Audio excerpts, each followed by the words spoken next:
Hello, everybody. This is Nick Totaro, Professor of Information Technologies and Computer Science, Lakeland Community College. All right, if you're watching this video, it's because you're taking a course in which we use a zyBooks as our course material.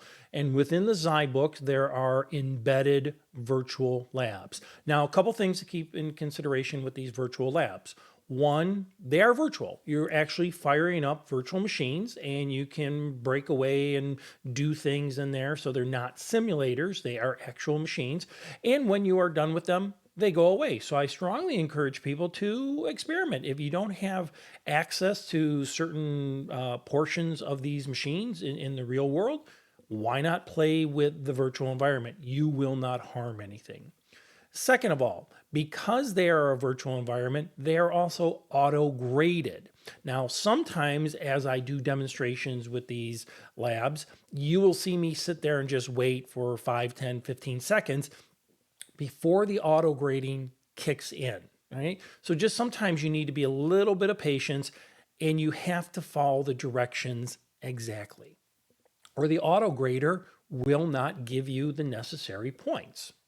Finally, in these video demos, I do them very fast.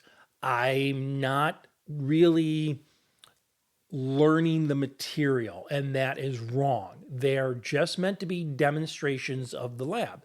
When you do these labs, take your time, read the directions, try to understand what they're doing. If there's something in there you don't understand, do additional research on it. But if you do them, and you'll notice that some of these labs may take 5 minutes, 10 minutes, 15 minutes, not that long, is because I'm just stepping through it very, very quickly. And I do not recommend that. That is strictly for demonstration purposes. You'll also see me make a typo or two. That's a normal process. So as long as the typo is not severe, I'm going to step back and fix it, right? So I hope you enjoy these little demo videos. They're not really meant for teaching the material, but a quick demonstration on how the lab should look as you're working on it. Slow down, learn the material, enjoy your time. Now, that being said, enjoy the video and let's go learn something.